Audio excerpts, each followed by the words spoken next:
julgar, entender e aceitar. De certa maneira, nós fazemos uma confusão a respeito do que seria julgar. Nós precisamos fazer uma separação nítida. E, normalmente, o julgamento sempre é em relação a alguém, a alguma pessoa, não? Nós precisamos distinguir aquilo que nós somos e aquilo que nós fazemos. E o que nós somos, né? Nós somos filhos de Deus, criados à sua imagem e à sua semelhança. Essa é a nossa identidade. Se nós pedirmos o RG da nossa criação, o RG é esse. Somos filhos de Deus, criados à sua imagem e à sua semelhança. Essa, portanto, é a nossa identidade.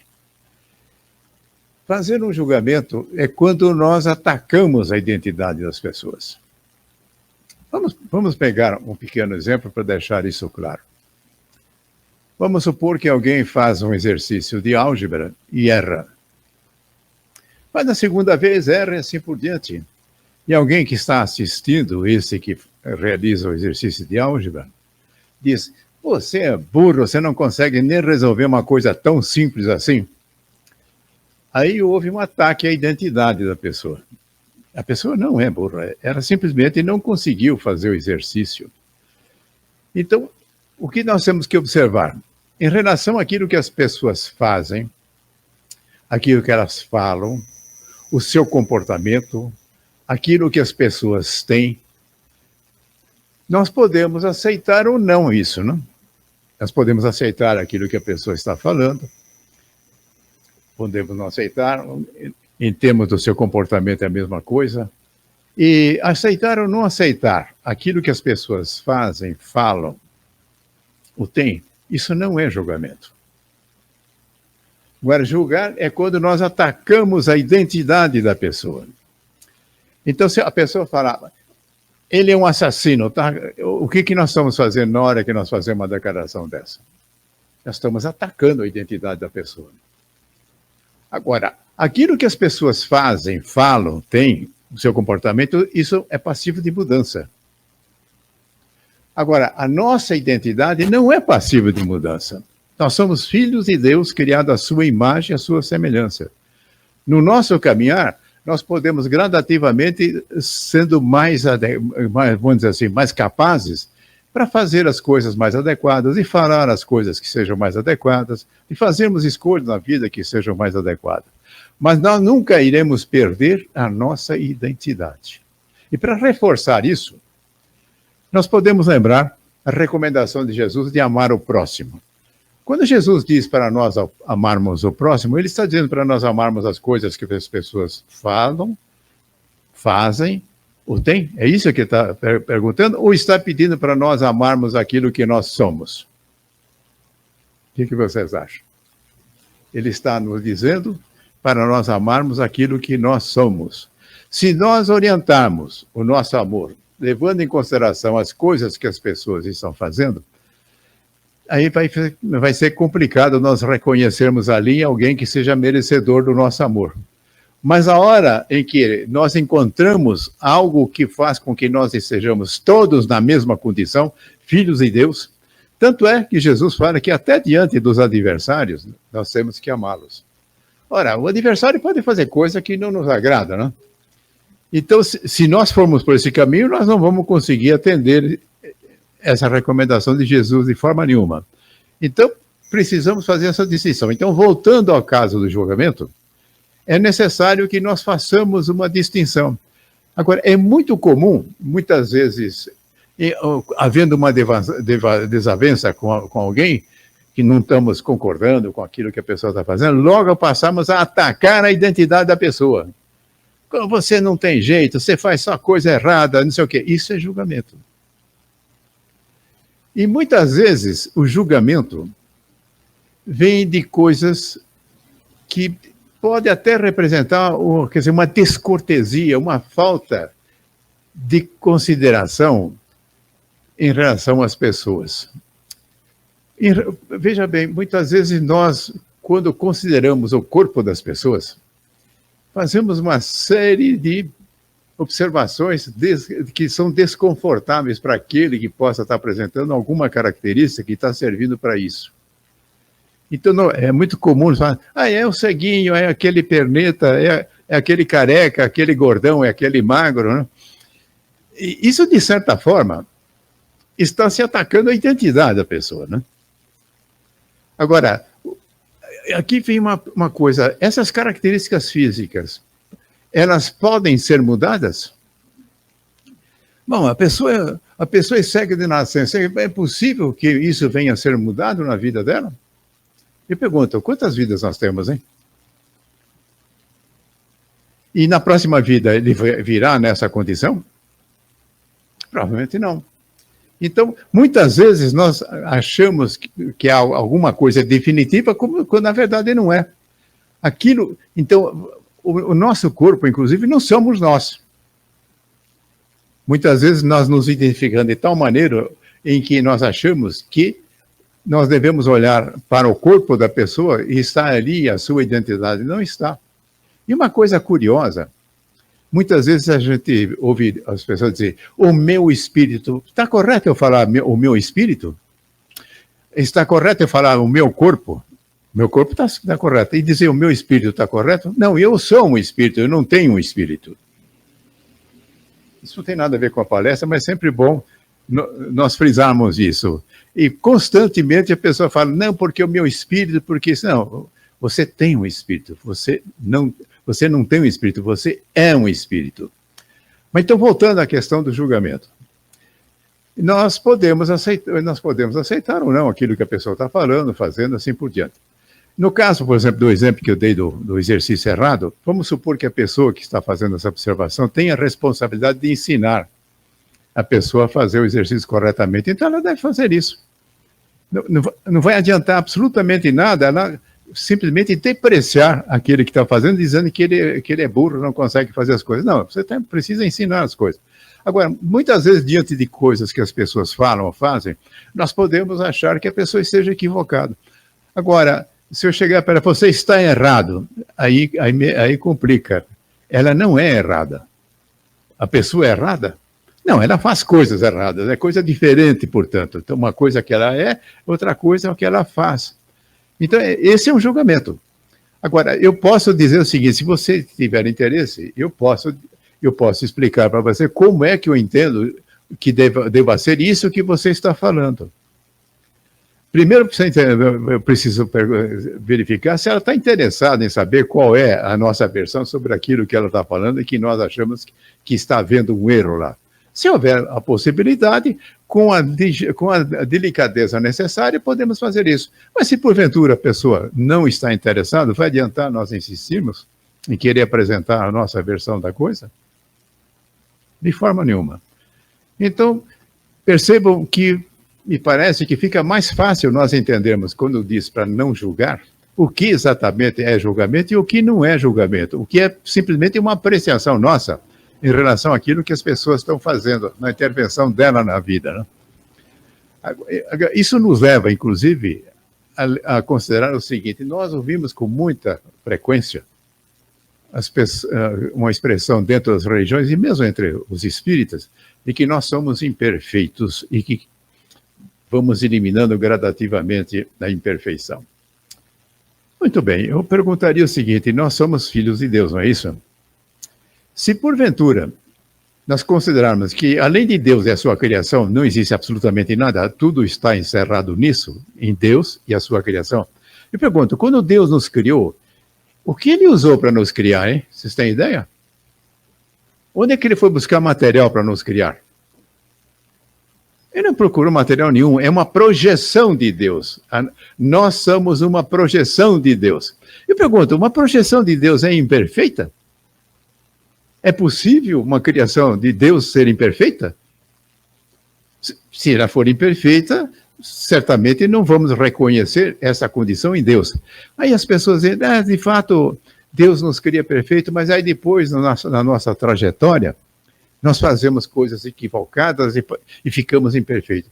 Falei, olha, fulano, para você conseguir transformar algo que Deus fez e que é perfeito.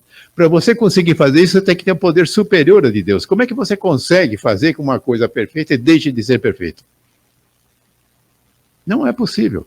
Então, as coisas que nós realizamos, as nossas experiências, essas que nós podemos até não concordar, achando que é possível fazer coisas melhores, isso não é uma caminhada numa condição de imperfeição para a perfeição. É uma caminhada em que nós não reconhecemos a nossa verdadeira identidade. E, para ilustrar isso, há algo que eu costumo usar, uma metáfora, que quando Deus nos criou, ele pegou uma mochila e nessa mochila ele colocou tudo aquilo que nós precisamos para a nossa longa caminhada. E as nossas experiências representam coisas que vai permitindo que gradativamente nós descobramos o que é que tem nessa mochila. E nessa mochila só existe virtudes, não existem erros. Só existem possibilidades e não coisas que nós não conseguimos realizar. Então, a nossa caminhada é de despertar a nossa verdadeira identidade, que é de sermos criaturas divinas, criados à imagem e à semelhança de Deus. Isso faz alguma diferença quando nós começamos a examinar a questão do castigo. Nós castigamos o que? A pessoa, normalmente nós estamos castigando aquilo que ela faz, aquilo que ela fala. Normalmente o castigo vai voltado para isso, né? E eu pergunto, isso resolve? Aí nós chegamos novamente a perguntar, dentro da criação de Deus, que nos criou perfeito, eu pergunto, há espaço para castigo nessa criação de Deus? De forma nenhuma. O que existe são aprendizados, e os aprendizados podem, evidentemente, sofrer da sua qualidade nos seus passos iniciais, mas depois nós vamos gradativamente adquirindo a proficiência para fazermos as coisas que nós melhor fazemos e que melhor seja para nós mesmos. Muito bem. Como nós não dispomos aqui da tarde toda para fazer a palestra, então vamos logo para o segundo aspecto, que é o de entender. Então, quando as pessoas falam, fazem, ou adquirem alguma coisa, para que eu possa chegar à conclusão se aquilo é algo para mim aceitável ou não, a primeira coisa que tenho que fazer, eu preciso entender isso, né? Então, a pessoa está falando coisa, como é que eu posso chegar à conclusão que se aquilo é aceitável ou não, se eu nem estou entendendo qual é a proposta da pessoa? E qual é a condição básica para que nós possamos entender? Nós precisamos saber ouvir. Nós precisamos saber observar. Nós podemos simplesmente estar nos referindo a um comportamento. Posso estar me referindo a uma coisa que a pessoa está falando. Posso estar me referindo a alguma coisa que a pessoa tem. Quer dizer, escutar tem a ver com aquilo que a pessoa fala, mas no tocante ao comportamento, no tocante às coisas que as pessoas têm, eu preciso ter uma observação atenta para poder avaliar se aquele comportamento da pessoa é aceitável ou não é aceitável. E muitas vezes, se nós tivermos oportunidade de conversar com a própria pessoa, nós podemos perguntar, escuta, essas coisas que você faz assim, você poderia me dizer qual é o motivo que te leva a você a fazer? Quer dizer, uma indagação dessa natureza pode nos levar a poder melhor ter informações para entender aquilo que a pessoa está fazendo. Muitas vezes a pessoa chega feliz da vida e diz, olha, eu comprei tal coisa. E a pessoa, dentro da sua avaliação, ela achou que não foi uma boa escolha que a pessoa fez. Mas, para que eu possa entender por que ele fez aquela escolha, eu preciso saber qual foi o motivo que levou ele a fazer essa escolha. Eu posso perguntar, qual foi o critério que você adotou para chegar à conclusão que você deveria adquirir essa coisa? Como é que foi isso? E ela pode te dar 1000 razões e você pode chegar à conclusão perfeitamente, era isso mesmo que a pessoa tinha que fazer. Porque, normalmente, a nossa avaliação sempre parte daquilo que nós faríamos. Mas entender o outro não é a partir daquilo que nós fazemos, é a partir daquilo que ele fez, é a partir daquilo que ele falou, é a partir do comportamento que a pessoa teve. Portanto, essa é uma caminhada complicada, né? Normalmente, nós não temos a paciência no sentido de compreender por que aquelas coisas aconteceram na vida da pessoa. Nós não temos o histórico, toda a evolução da vida da pessoa. Pode haver uma série de situações anteriores que levou, de uma forma inevitável, a pessoa a ter aquele comportamento, ter aquela preferência para adquirir esta ou aquela coisa. Então, perceba, nós vimos a caminhada do julgar, isso já ajuda esse segundo passo, que é de procurar entender. Porque se simplesmente eu parto de um pressuposto, não aceito absolutamente nada que essa pessoa está falando. Agora, a primeira pergunta que nós temos que fazer é o seguinte: mas eu de fato estou entendendo qual é a proposta da pessoa, o que ela está falando e por que ela está falando isso? Se eu não tiver uma resposta para isso, eu acredito que é meio temerário nós simplesmente recusarmos uma coisa que nós não sabemos o que é. Não temos ideia por que aquilo está acontecendo. Então, é necessário que nós tenhamos uma abertura para poder observar, no caso daquilo que fala, ouvir com atenção o que as pessoas estão dizendo, e pode ser que, se eu fizer perguntas adicionais, eu possa aprofundar na aquisição de informações adicionais que possam me levar a compreender.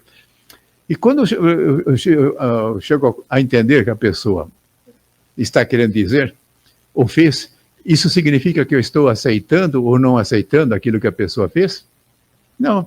Eu posso estar aceitando, como posso não estar aceitando o que a pessoa fez.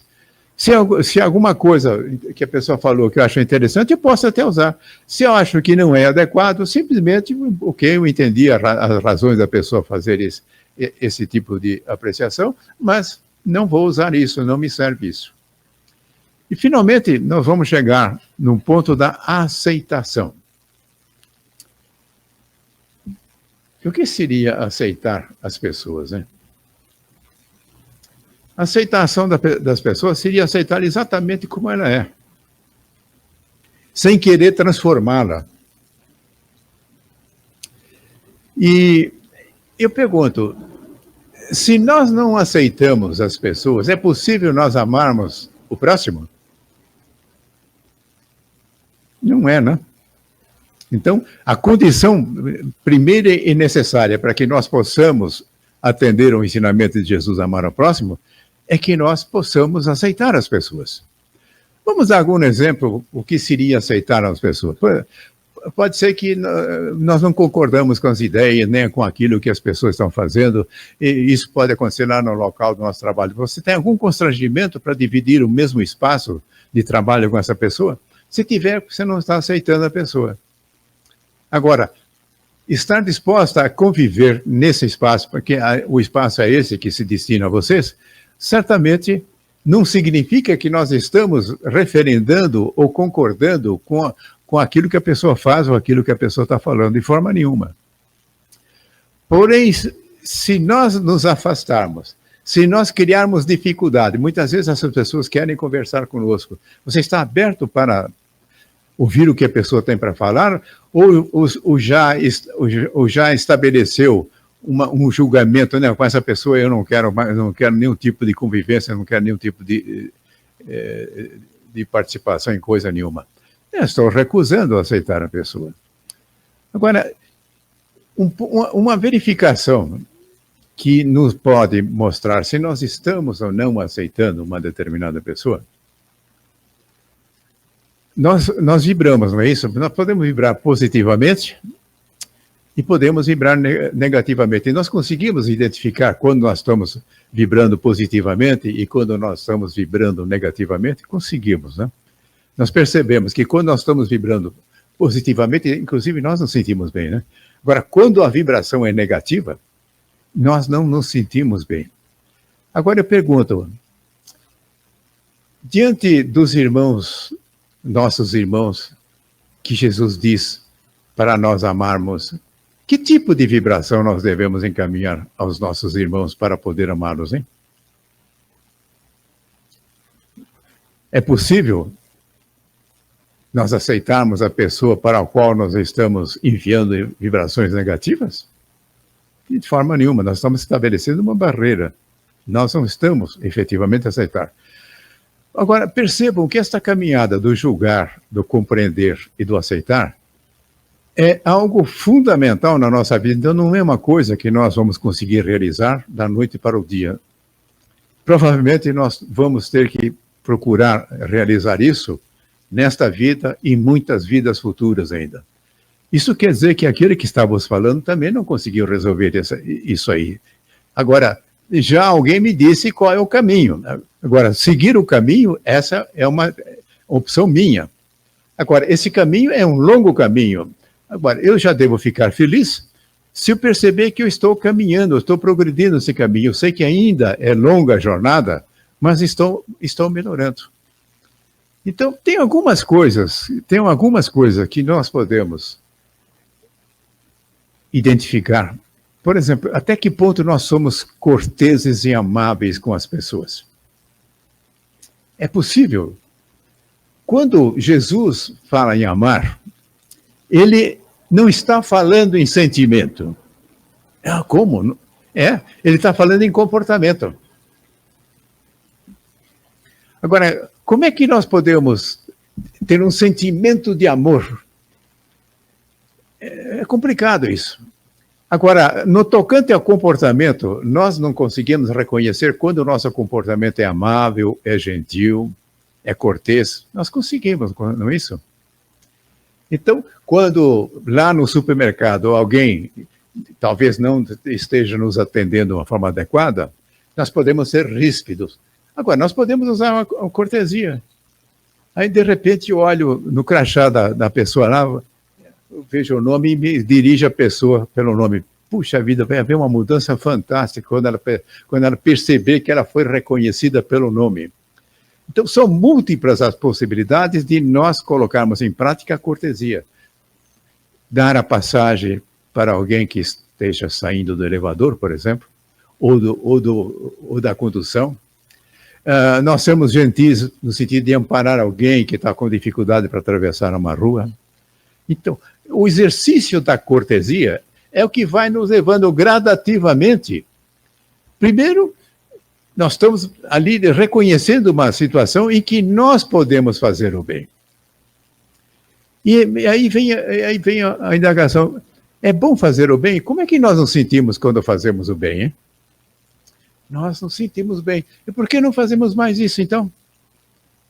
Porque quando nós fazemos alguma coisa que fere a cortesia, que fere a gentileza, nós não nos sentimos bem, não. Nós percebemos que lá dentro acontece uma verdadeira ebulição que faz com que nós soframos. Então, reforçando aquilo que eu disse, saber o que devemos entender por julgar. Reconhecer a importância de entender as pessoas. E, finalmente, entender a importância de aceitar as pessoas. Então, note, o caminho do aceitar as pessoas nos coloca totalmente fora do exercício de qualquer tipo de preconceito, não é verdade? Isso nos leva a não reconhecer nas condições físicas das pessoas motivos para nós vibrarmos contra a pessoa, de nós não aceitarmos a pessoa, para nós acharmos que ali a coisa está errada. Então, esse é o caminho, é uma longa jornada, mas, como disse, para nós realizarmos nossa caminhada, o importante são os primeiros passos. E certamente nós não estamos nos primeiros passos. Nós já aprendemos muita coisa, já fazemos muita coisa boa. E o que é fundamental agora é acelerar isso e aumentar a quantidade de coisas boas que nós fazemos em nossa vida.